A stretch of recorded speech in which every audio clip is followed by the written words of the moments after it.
ప్రశ్న మిగిలిపోయింది. ఇంతమంది ఫ్యామిలీస్, సేవకుల కుటుంబాలు ఉంటుండగా ఇంకా ఇంట్లో మిగిలిపోయారేమో అని, ఇంకా కొంతమంది రాలేదేమో అని.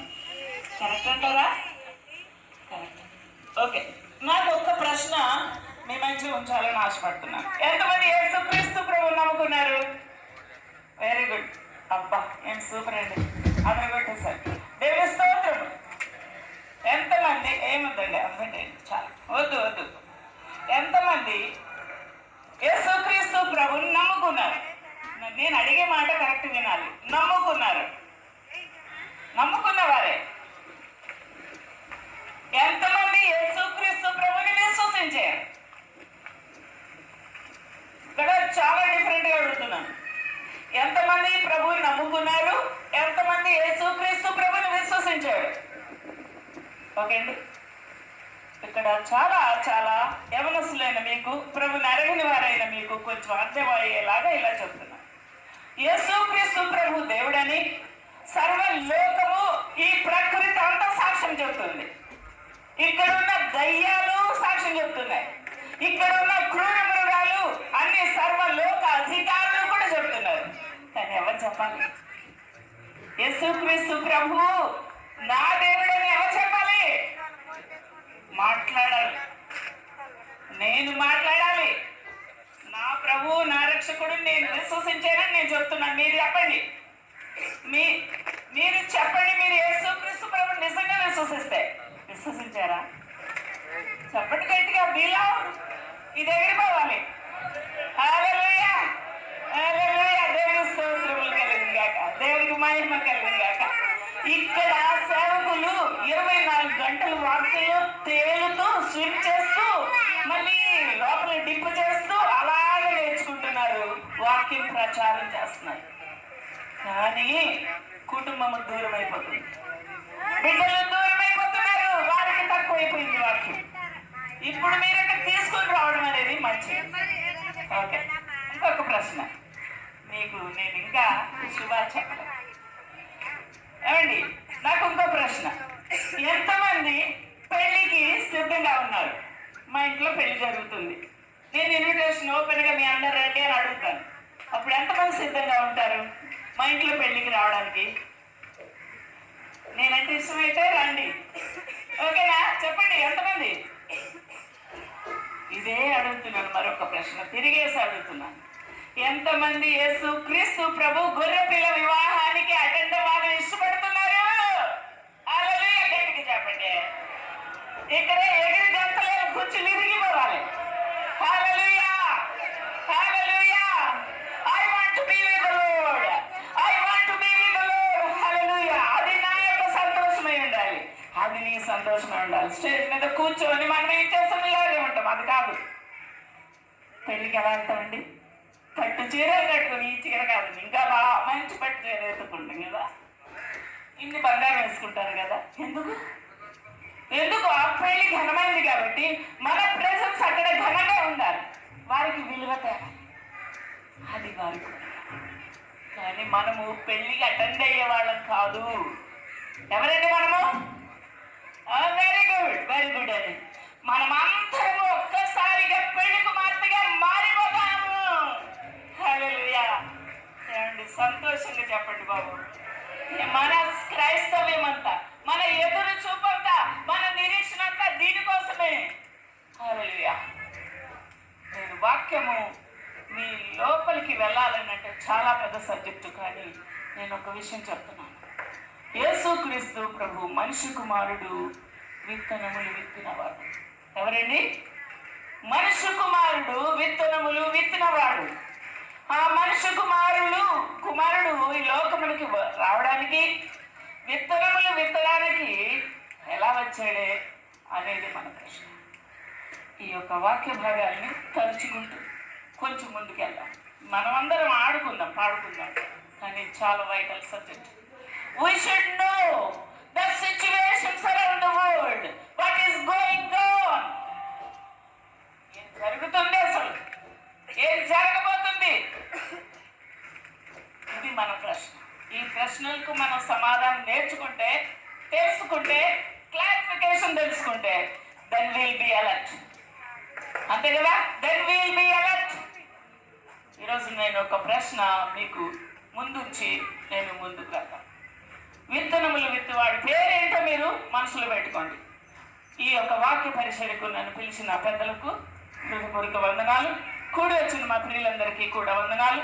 ఈ కృప అసోసియేషన్ ఫ్యామిలీ మీట్కి ప్రత్యేకమైన దేవునికి శుభాలు తెలియజేస్తున్నాను. ప్రభు మీతో మాట్లాడును గాక. హల్లెలూయా. ఈ రోజున చాలా చక్కని ఈ యొక్క కూడికలో మనము నేర్చుకోవాల్సింది చాలా ప్రాముఖ్యమైన విషయం ఏమనగా, ఆ విత్తనములు విత్తనవాడు యేసుక్రీస్తు. ఎవరండి? యేసుక్రీస్తు. మనుష్య కుమారుడు విత్తనములు విత్తువాడు. మనుష్య కుమారుడు వ్యవసాయం చేశాడు ఈ లోకంలో. మనుష్య కుమారుడు ఈ లోకంలో వ్యవసాయం చేశాడు. దానికి ఆయన పరలోక మహిమ విడిచిపెట్టాడు, పరలోక సింహాసనం విడిచిపెట్టాడు, దేవదూతల స్తుత్యాగాలు విడిచిపెట్టాడు, తండ్రి సన్నిధిని విడిచిపెట్టాడు, బురదలోకి దిగాడు. నీ జీవితం నా జీవితం ప్రజల మధ్య బురద. పాపుల చేతను అపరాధముల చేతను చచ్చిన వారము మనం. భయంకరమైన పాపములతో ఉన్న ఈ మురికి దుష్టత్వములోకి, ఈ వ్యభిచార కూపమైన ఈ యొక్క విగ్రహార్థికులకు మంచుకు ఆ ప్రభు దిగి వచ్చాడు. ఎలా వచ్చాడని? వ్యవసాయకుడికి వచ్చాడు. బురదలోకి దిగాడు. పంచంతా తడిచిపోయింది, ఒళ్ళంతా తడిచిపోయింది. ఆయనంతా కూడా చీల్చబడ్డాడు, చెందాడబడ్డాడు. ఆయనకు ఏమాత్రం కూడా ఇంత కూడా గ్యాప్ లేకుండా దున్నబడింది ఆయన వీపు. నా ప్రియమైన వాళ్ళారా, ఈ రెండు చేతులకు సీలులు, ఈ పాదములకు సీలులు, ఆయన రక్త మడుగులు చేతను కల్వరి గిరి కొండ తడిచిపోయి ముద్దైపోయింది. నా ప్రియమైన వాళ్ళారా, ఆ ప్రభు రక్తముతో తడిపి ఉన్నాడు ఈ భూమిని. ఈ వాక్యమును విత్తి ఉన్నాడు కన్నీటితో. చీకటితోనూ అంధకార శక్తులతోనూ బంధించబడిన ఆ ప్రదేశాలంతా ఆయన పాదములే అడుగులే ఉన్నాయి. అక్కడ హల్లెలూయా. ఆయన స్వర్గే కొండల్లో ఉంది. ఆ యొక్క అట్మాస్ఫియర్ అంతా ఉంది.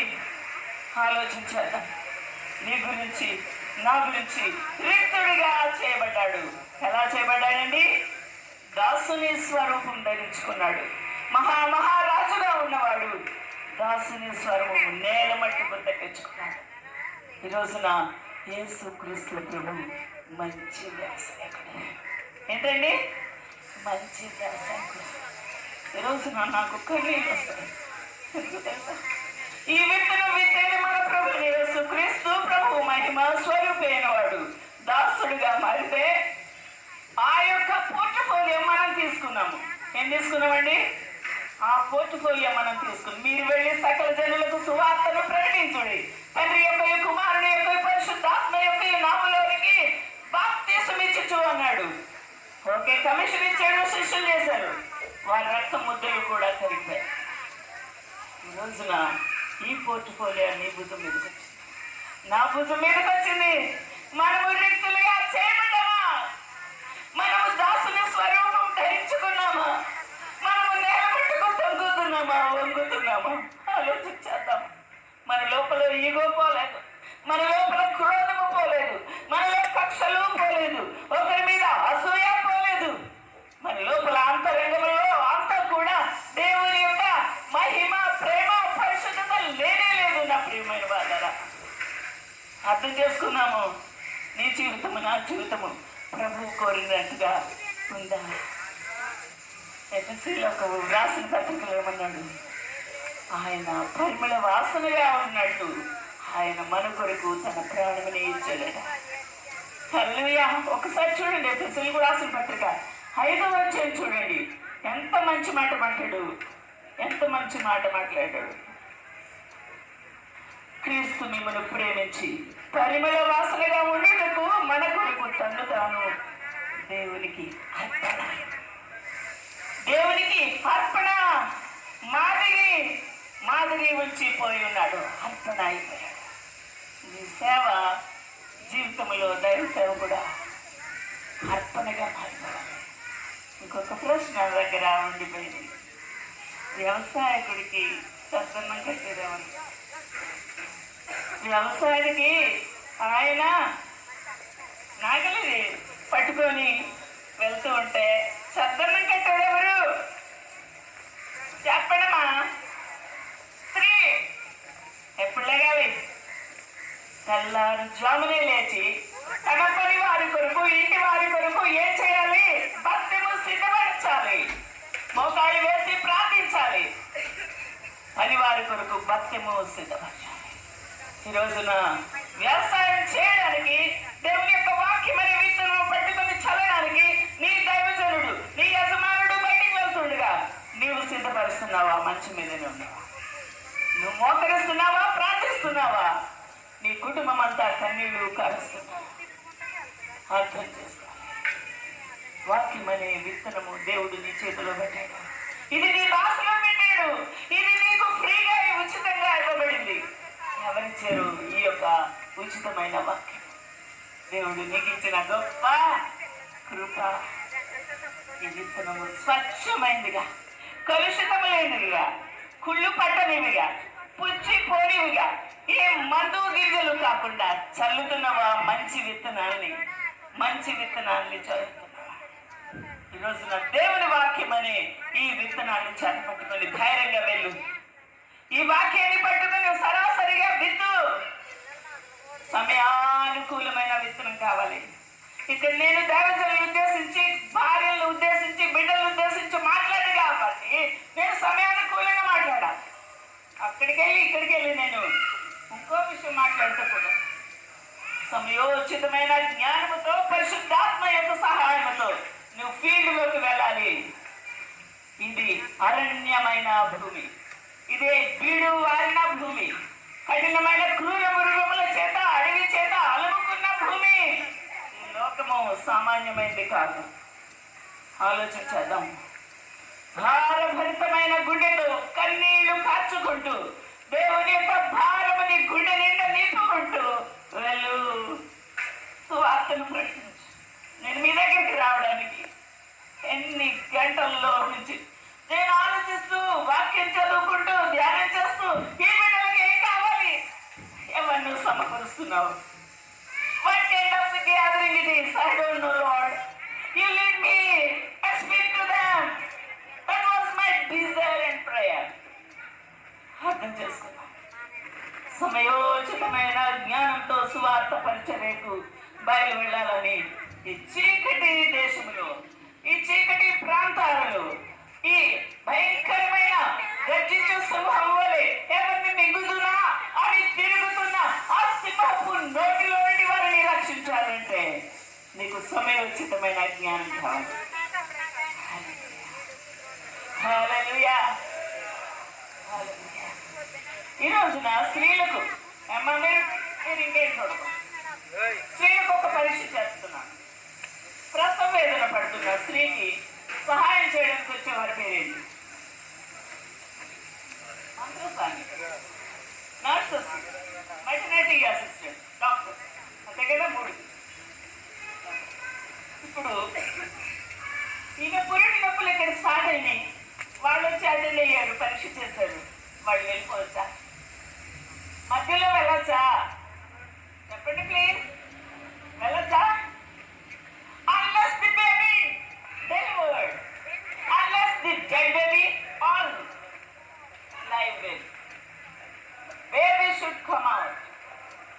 అది నీ టార్గెట్. అది దేవుని యొక్క సేవకుని యొక్క టార్గెట్. అది తీవ్రమైన నొప్పులతో వెళ్ళాలి. నువ్వు ప్రసవ వేదంతో వెళ్ళాలి.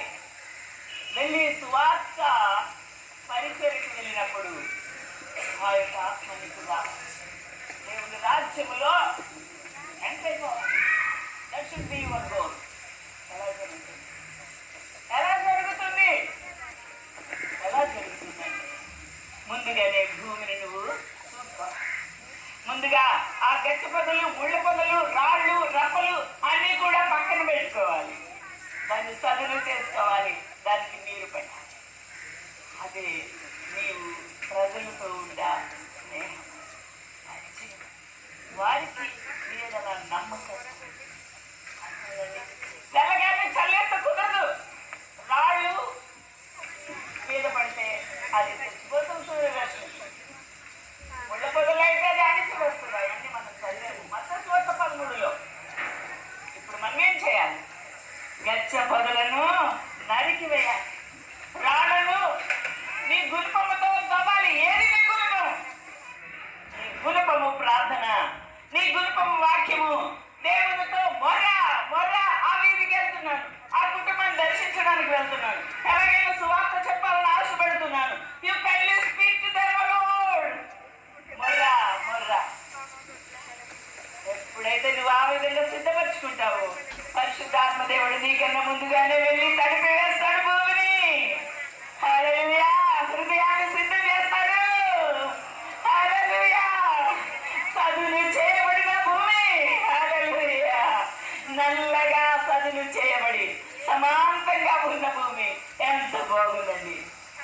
అక్కడ నీవు సిద్ధపరిచిన దాచుకున్న విత్తనాలు అంటే దేనికి సదృశ్యం ఉంది? ఇంత వాక్యాన్నంతా కూడా నేను డంప్ చేయకూడదు. ఏం చేయాలి? ఏరుకున్న వాక్యము, అవసరమైన వాక్యము అక్కడ చల్లాలి, వంగి చల్లాలి, కన్నీళ్లతో చల్లాలి, చెమట మోచుకుంటూ చల్లాలి, బురద తొక్కుకుంటూ చల్లాలి.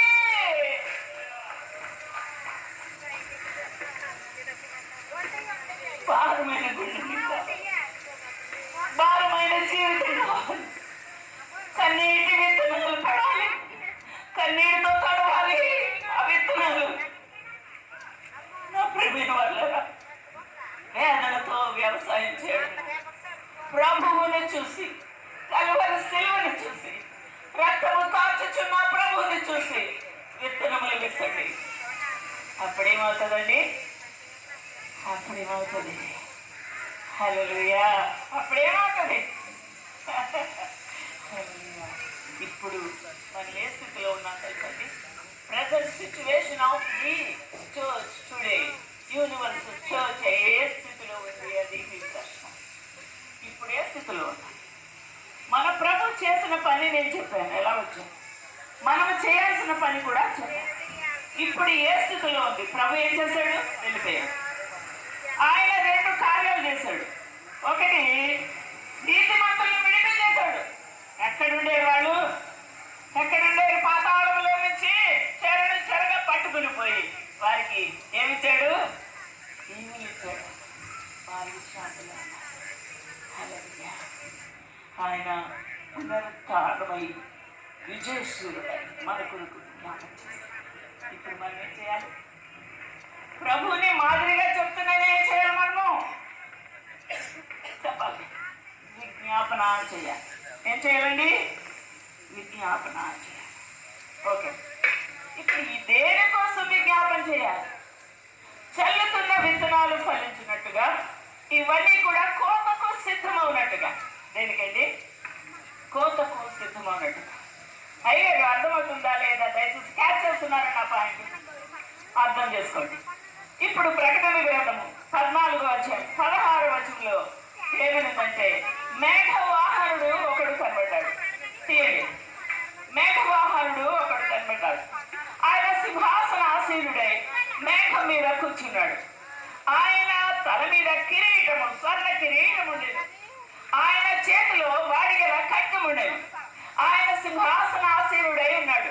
ఇప్పుడు మనుష్య కుమారుడు అంటే ఎవరు చెప్పాలి? పాస్టర్స్ దయచేసి, బ్రదర్స్ మీరే, సహోదరులారు చెప్పండి. మనుష్య కుమారుడు అని ఎక్కడైతే రిఫర్ అవుతుందో, we must understand that he is mentioned for the Lord Jesus Christ. హల్లెలూయా. ఆయన ఏ స్టేటస్ లో ఉన్నారు?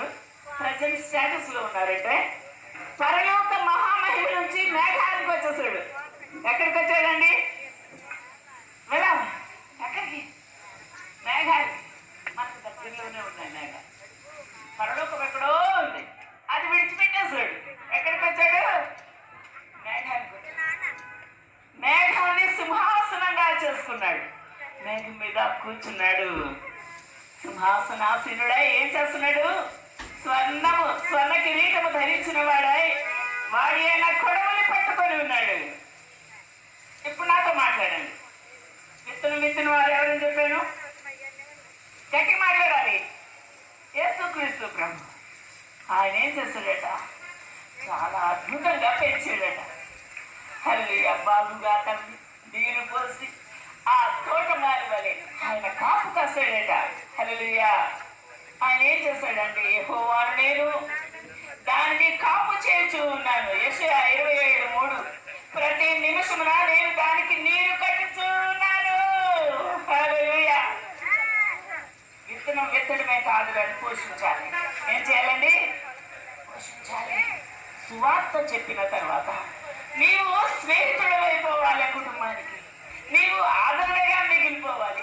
ఒక అన్నగా ఉండిపోవాలి, తండ్రిగా ఉండిపోవాలి.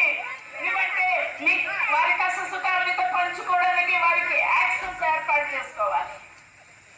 అప్పుడేం కలుగుతుందన్నమాట?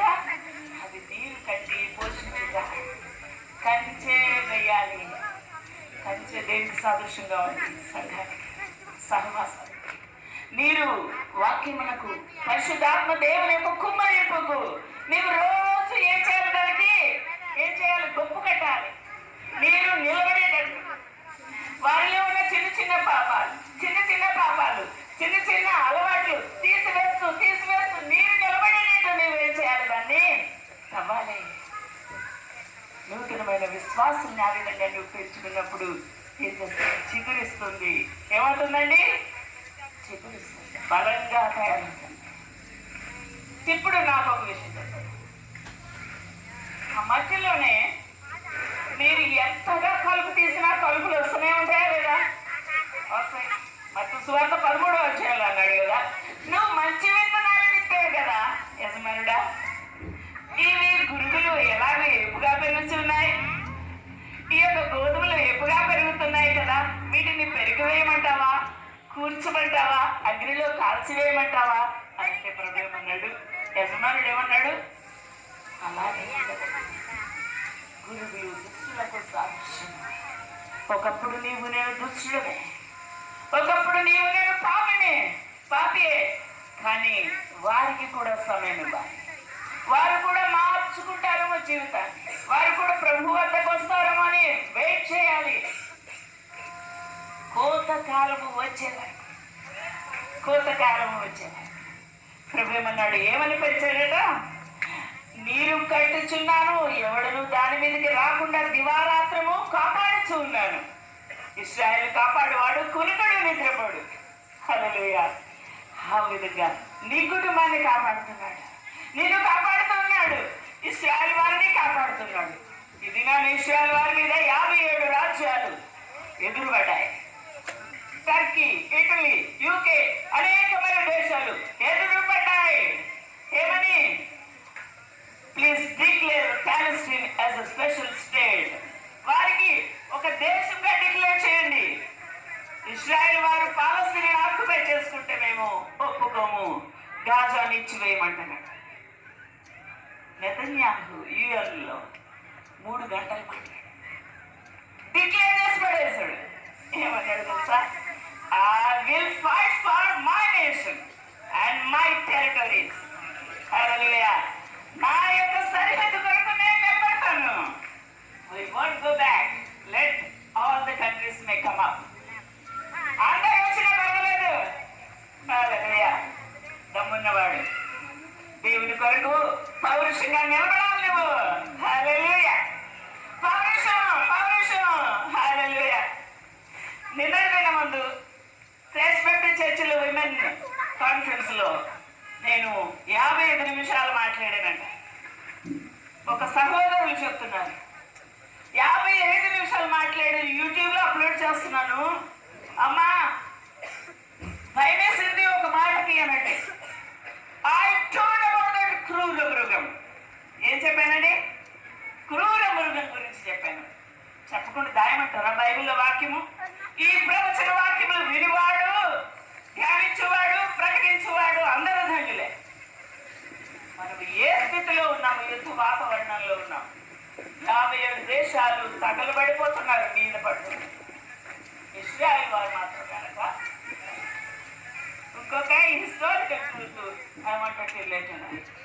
3000 సంవత్సరాల నుంచి ఎదురు చూస్తున్నారు ఇశ్రాయేల్ వారు. దేనికోసం తెలుసండి? వారు 3వ మందిరాన్ని కట్టుకొని వారి యొక్క ధర్మశాస్త్ర విధులను తిరిగి వారు చేసుకోవాలి. ఏం జరిగిందో తెలుసా? రెడ్ హైఫర్ని వారు తెచ్చుకున్నారు. ఎన్నో సంవత్సరాల నుంచి పెంచుకుంటున్నారు. ఆఖరికి ఆ ఎర్రని పెయ్య దొరికింది, దానిని వారు బలి అర్పించుకున్నారు. వారి ఇంకా ధర్మశాస్త్రంలోనే ఉన్నారు. యేసుక్రీస్తు ప్రభు వారి కొరకు వచ్చి ఉన్నారు, వారి కొరకు ప్రాణం పెట్టి ఉన్నారని నమ్మట్లేదు. అయినా కూడా ఆ యొక్క పారామీటర్స్ ధర్మశాస్త్రంలో వ్రాయబడినవన్నీ కూడా, ప్రవచనాలన్నీ కూడా నెరవేరుతూ ఉన్నాయి. అయితే రెడ్ హైఫర్ ఎప్పుడైతే వారు బలి అర్పించున్నారు, గోల్డెన్ మెనోరా 90 పౌండ్స్ గోల్డ్తో తయారు చేశారు. 90 పౌండ్స్, $10 మిలియన్. అర్థం చేసుకోండి. అంత విలువైన ఎక్విప్మెంట్ తయారు చేసి ప్రధాన యాజకునికి కూడా అభిషేకం చేశారు. ఈ రోజున సర్వ లోకంలో ఉన్న ఇశ్రాయేలు వారులందరూ కూడా ఒక అద్భుతాన్ని చూశారు. ఏంటో చెప్పనండి, ఎవరైనా చెప్తారు ఇక్కడ? ఇశ్రాయేలు వారికి ఎప్పుడు స్వాతంత్రం వచ్చింది? మే 1948. ఓకే, కరెక్టా? 14 మే 48. ఓకే. ఇశ్రాయేలు వారందరికీ ఒక్కసారి పురుడు వచ్చేసిందా? ఒక్కసారి బిడ్డ పుట్టేసిందా? అంటే ఏంటంటే తెలుసండి, ఇశ్రాయేలు వారందరినీ దేవుడు దాచుకున్నాడు. చెదరగొట్టాడు కోపంతో, కానీ ఈడ్చుకొట్టాడు, అయినా అక్కడ దాచాడు. ఆ దేశాల్లో ఉన్న వారిని చెదిరిపోయిన వారందరూ they are coming back. Hallelujah. They are coming back to Israel. Hallelujah. అంజూరపు చెట్టు చిగిరించినప్పుడు ఏమైంది? మీ ప్రభువు రాకడ ఆసన్నమైందని నువ్వు జ్ఞాపకం చేసుకోవాలంటున్నాడు. హల్లెలూయా. అంజూరపు చెట్టు చిగుర్చడము అంటే ఇశ్రాయేలీయుల రాక. ఇశ్రాయేలీయుల రాక. American Israel's, Netherland Israel's, Indian Israel's and Pakistan Israel's, German Israel's అని వారి యొక్క జీనియాలజీ ద్వారా క్లెయిమ్ చేసుకొని వారు ఏం చేస్తున్నారంటే భూభాగం మిమ్మల్ని అడుగుతున్నారు, ఇచ్చివేస్తున్నారు. హల్లెలూయా. వారు అక్కడ స్థావరాలు ఏర్పాటు చేసుకొని ఉంటున్నారు. అది అంజూరపు చెట్టు చిగుర్చడం. ఎన్ని ఆర్డర్స్ వచ్చాయి తెలుసండి ఇశ్రాయేల్ దేశంలోకి వారు రావడానికి, అంతమందిని ఆక్యుపేషన్ చేయడానికి, స్థలం ఇవ్వడానికి, భోజనం ఇవ్వడానికి, అవన్నీ ఇవ్వడానికి దేవునికి సాధ్యమవుతుంది. Miracle happen. ఇంకొక ప్రవచనం ఏమిటి? సీయోను పర్వతం 2గా చీలిపోయి అడుగు నుంచి చీలిపోయి. ఇవన్నీ ప్రవచనాలు. ఒక్కసారి 100 కొమ్ముల బూరలతో అని ఊదినారు. ఎవరు? ఇశ్రాయేల్. ఎప్పుడు? September 24, 23, 10 days fast. అర్థం చేసుకుందామా? ఆ బూర శబ్దము అర్థమేమన్నా? యేసు ప్రభు మెస్సియా రండి, యేసయ్యా రండి, ఇశ్రాయేలారా రండి. ఎక్కడెక్కడ దాగి ఉన్నారు? ఏ దేశంలో చెదిరిపోయి ఉన్నారు? రండి. Come to the lord. యేసు ప్రభు ఎప్పుడు వస్తాడో తెలుసండి? ఇశ్రాయేలు హృదయం తెచ్చుకొని రండి ప్రభు అని. ఈ విషయాలంతా మీతో నేనెందుకు చెప్పాలి? ఎందుకు తెలుసండి? మీరు సిద్ధపడి వస్తున్నారు చూడండి పెళ్లికి. ఆ పెళ్లిలో మనం అక్కడ కలుసుకోవాలి. ఆ పెళ్లిలో మనం కలుసుకోవాలి. అక్కడ మనం విడిచిపెట్టకూడదు ప్రభు. అక్కడ మనం విడిచిపెట్టబడకూడదు. And we should not be wrong. అర్థం చేసుకోవాలి. ఆకాశ మేఘ ఆసీనుడైన వాడు కొడవలి చేతులు. ఏముందండి చెప్పండి? ఆ కొడవలి ఏంటండి ఉద్దేశం?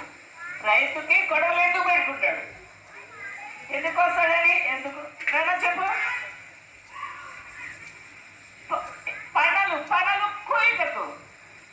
పనులు కోయటకు దయచేసి సత్యండి.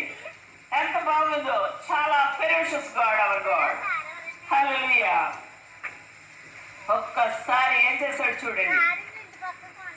తీస్తున్నారా 14 వారు?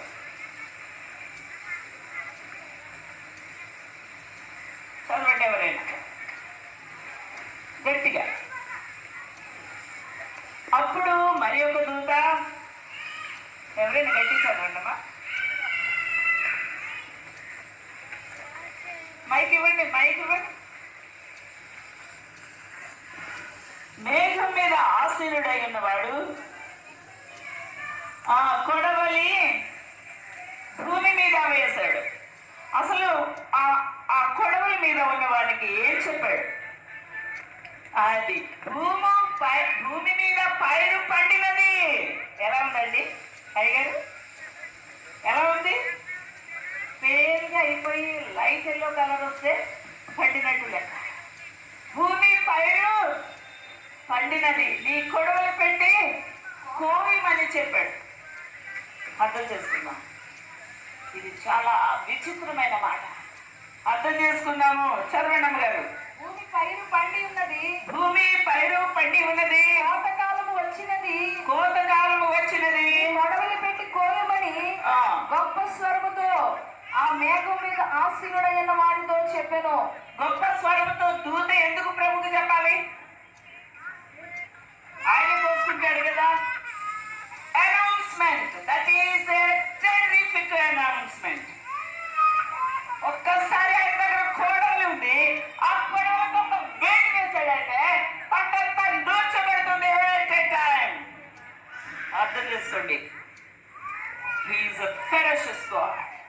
చాలా కాముగా దీర్ఘశాంతంగా మేఘం మీద కూర్చొని ఉన్నాడు, కొడవలి పట్టుకున్నాడు. ఆయన రాజుల రాజు, ప్రభువుల ప్రభు. ఆయన చేతులు ఏముండాలి? ఖడ్గం ఉండాలి. ఆయన రాజుగా ఖడ్గం ఉండాలి. కానీ ఏం పెట్టుకున్నాడు? కొడవలి పెట్టుకున్నాడు. కోయిటకు దేని పోయామండి? గురుగుల్ని, గోధుమల్ని కూడా.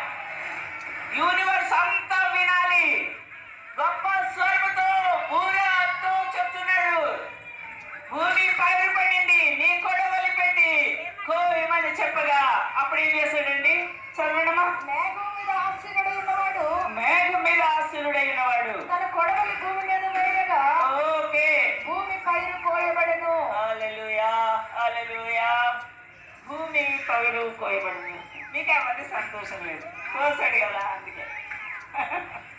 చెప్పండమ్మా, గట్టిగా చెప్పండి.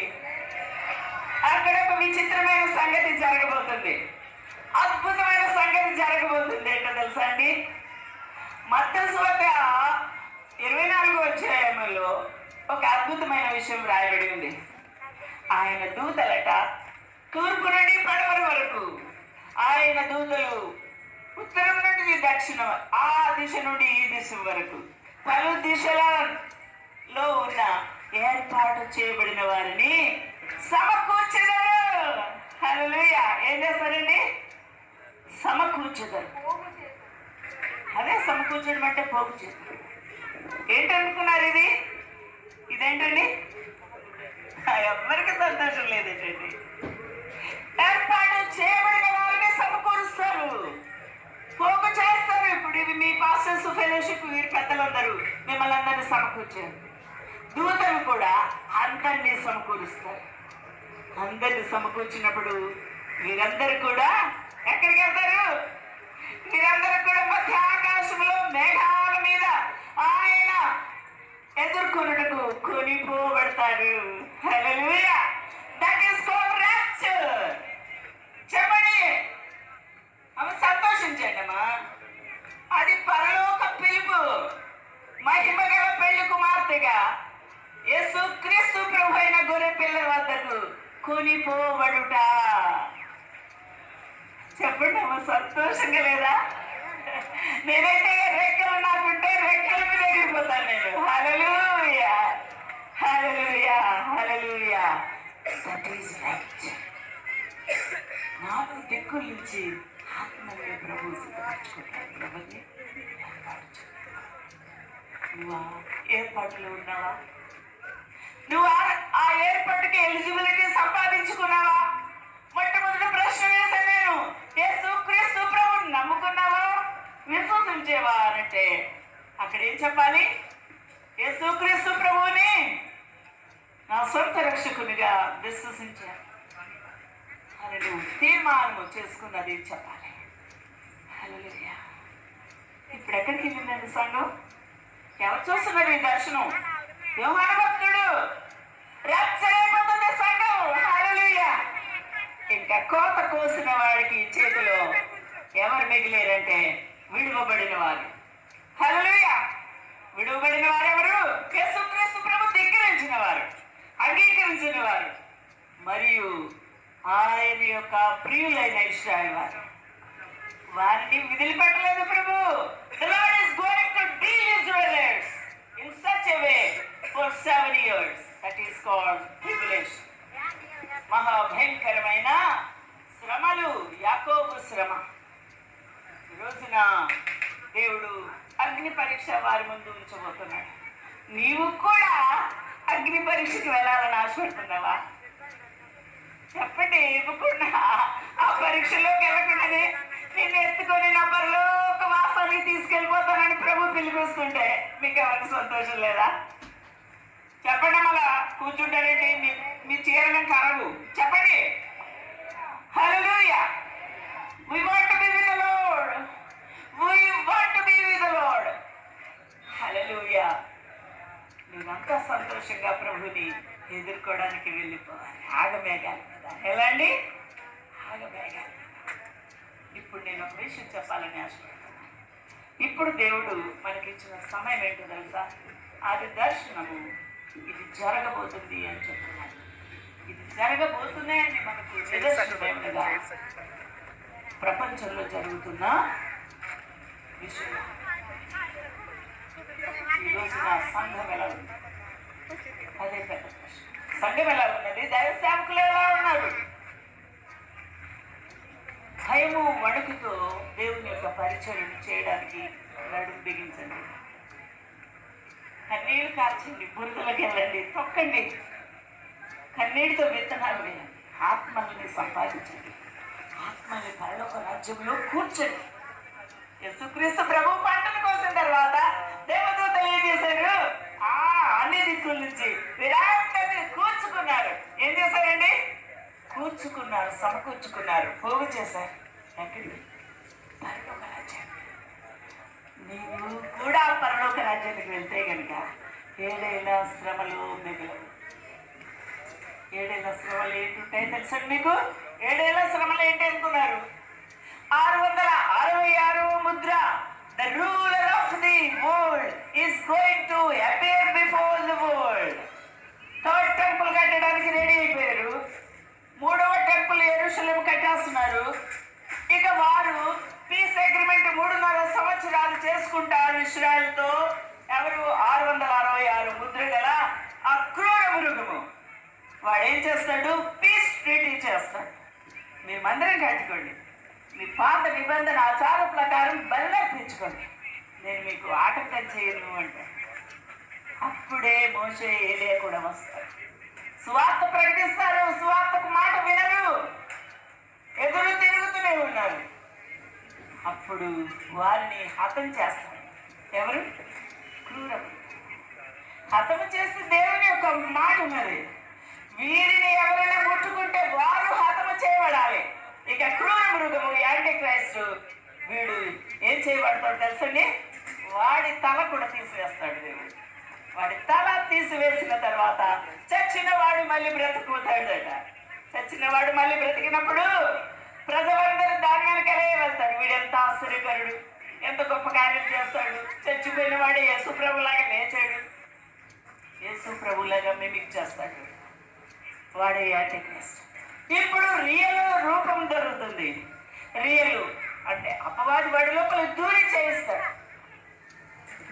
అక్కడ ఏం జరుగుతుంది అని అంటే యెరూషలేము టెంపుల్లో పాత నిబంధన ఆచారాలన్నీ జరుగుతున్న సమయంలో క్రూర మృగపు ప్రతిమను నిలబెట్టుకుంటాడు. దానికి మొక్కుమని బలాత్కారం చేస్తాడు. ఎవరు తెలుసండి? అబద్ధపు ప్రవక్త. ముగ్గురండి ట్రయోన్ సాతానుడికి. లూసిఫర్, క్రూర మృగము, అబద్ధ ప్రవక్త. ఈ అబద్ధ ప్రవక్త చాలా ఉన్నతమైన బోధకుడు. అంటే పోపుల్లో ఒకడు వస్తాడో ఎవరో తెలియదు. వాడు ఏం చేస్తాడు? మీరు వాడికి మొక్కాలి. ఆయనే 3వ రోజు లేచిపోయాడు, చచ్చిపోయి లేచిపోయాడు. మహత్కార్యాలు చేస్తున్నాడు, గొప్ప సూచక్రియలు చేస్తున్నాడు. వాడే దేవుడు. మొక్కండి మొక్కండి అని బలత్కారం చేస్తాడు. ఎవరైనా క్రూర మృగములకు కానీ ప్రతిమకు కానీ నమస్కారం చేయలేడలా వాడు హతము చేయబడవలెను. అది రూల్ అండి. ఆ ముద్ర లేని వాడు క్రయ విక్రయాలు చేయకూడదు. ఈ రోజున అటువంటి పరీక్షల్లో నువ్వు నిలబడగలవా? నిలబడలేవు. చావాల్సిందే. చేస్తే ప్రాణం పోతుంది. యేసు ప్రభు నా దేవుడు, నా రక్షకుడు, నేను ఆయనకి తప్ప ఎవరికి మొక్కున్నావా? హతము చేస్తాడు. హతసాక్షిలో కనుక మిగులుతావు. పరలోక రాజ్యంలో గొప్ప సన్నిధిలో ఉంటావు. అయితే అతను కాకుండా వాడికి సాష్టాంగపడ్డా, వాడికి నమస్కారం చేసిన నువ్వు పాతాళములో అగ్ని గంధకములలో తోసివేయబడతావు. అందులో పాలు పంపులు పొందుతావు. గొర్రెపిల్ల ఎదుట, ఆయన దూతల ఎదుట నీవు కాలిపోతా ఉంటావు.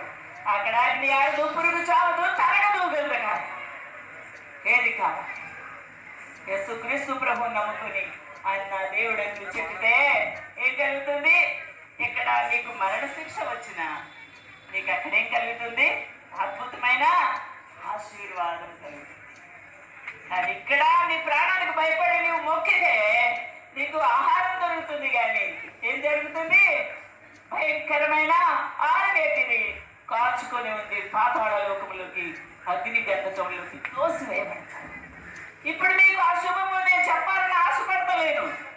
మీరందరూ కూడా దేవుని యొక్క దూతల చేత పోగు చేయబడి ఆ యొక్క మధ్యాకాశపు భూరి శబ్దములకు ఎగిరి గంతులు వేసుకుంటూ గొర్రె పిల్ల వివాహానికి వెళ్ళిపోవాలని ఆశపడుతున్నాను. హల్లెలూయా.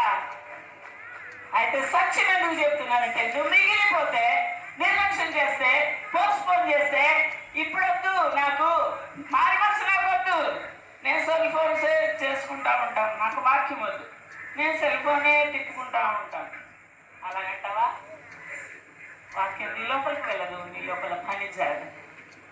ఈరోజు నా భారంతో చెప్తున్నాను, మీ కుటుంబంలో ఒక్కరు కూడా మీ భార్య మిగలకూడదు, భర్త మిగలకూడదు, మీ ముగ్గురు బిడ్డలు, కోడళ్ళు, అల్లుళ్ళు మిగలకూడదు, మీ చుట్టుపక్కల వారు, ఈ వారు, వాళ్ళందరూ కూడా ఎవరు కూడా మిగిలిపోకూడదు. ఇశ్రాయేల్ వారితో కలవకూడదు. ఇశ్రాయేల్ వారు శ్రమల కొరకు ఉన్నారు. వాళ్ళు యేసుక్రీస్తు ప్రభు నా దేవుడు అనే నమ్మక మెస్సియా కొరకే ఎదురు చూస్తా ఉన్నారు. వారిలాగానే ఉంటావా? లేకపోతే నీకు సూర్యుని యొక్క ముఖాన్ని చూసుకుంటూ సూర్యుని వలె తేజస్సుతో ఆ 1000 పరిపాలనలో నీవు కూడా రాజ్య పరిపాలన చేస్తావా? సౌకులారా, గొప్ప పిలుపు మీకు. 1000 ఆయనతో కూడా, క్రీస్తుతో కూడా రాజ్యమేలుదురు. చెప్పండి సౌకులారా, రాజ్యమేలుదురు. నమ్మకంగా సేవ చేస్తే, కన్నీటితో విత్తితే, వేదనతో పంటకు వస్తే, పరలోక రాజ్యములకు ఆత్మను సమకూరిస్తే దేవుడు మిమ్మల్ని పరలోక రాజ్యంలో 1000 పరిపాలనలో, రాజ్య పరిపాలనలో మీకు స్థానం ఇస్తాడు. హల్లెలూయా, హల్లెలూయా. ఎంత గొప్ప అనుభవం అండి ఈ గ్రంథము. ఆ యోహాను భక్తుడు ఆయనకిచ్చిన దర్శనము ఎంత గొప్పగా ఉంది. ఇది లేకపోతే మన గుడ్డి వారం అవుతుంది కదా, మనకు తెలియదు కదా భవిష్యత్తు. ఈ ప్రాంతాలంతా తిరిగాను, ఇక్కడంతా ఉద్యోగం చేశాను. చాగలిలో గవర్నమెంట్ హాస్పిటల్కి 2 ఎకరాల భూమి కూడా సంపాదించి పెట్టాను. ఎన్నో కష్టాలు పడ్డాను. ప్రభువా, ఈ ప్రాంతాల్లో సువార్తను చెప్పాలని ఆశ ఉంది, నాకు అవకాశం దయచేయి. ఆయా ప్రాంతాలకు వెళ్ళి నేను చెప్పాను, కానీ ఈరోజు ఆయా ప్రాంతాల్లో పరిచయం చేస్తున్న మిమ్మల్ని ఇక్కడ తీసుకొచ్చి నా ముందు పెట్టాడు కదా. ఆయన ప్రేమలు వాడు. నీ హృదయాంతరంగంలో దాగి ఉన్న ప్రతి వేదన, బాధ ఎరిగిన వాడు. హల్లెలూయా. ఎన్ని సంవత్సరాలు కన్నీళ్ళు కాచి ప్రార్థన చేశాను. ఆ ప్రార్థనకు జవాబుగా ప్రభు నా ముందు నా ప్రేమైన వాళ్ళారా, మన భవిష్యత్తు ఇప్పుడు అర్థం చేసుకున్నారని నేను నమ్ముతున్నాను. ఇట్టివారు పరలోక రాజ్యంలో ఏం చేస్తారండి? ఏం చేస్తారు? ఏలుగురు. ఇందాక మీరు వాక్యాలు చదివించారు, ఇప్పుడు ఆ వాక్యం చదువుదాం. హల్లెలూయా. చదవండి. ఎంత బాగుందండి ఆ వాక్యం. కీర్తనకారుడు రచించిన ఆ యొక్క భాగాలు ఒక్కసారి చదవండి. 128.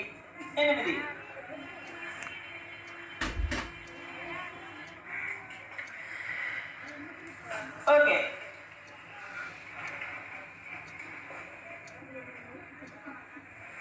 ఓకే, ఇక్కడ మీకు ఈ కుటుంబాలుగా వచ్చారు కాబట్టి కుటుంబంలో ఉన్న ఫలభరితమైన జీవితం కొరకు మాట్లాడుతున్నాను. ఈ 2 మాటలు.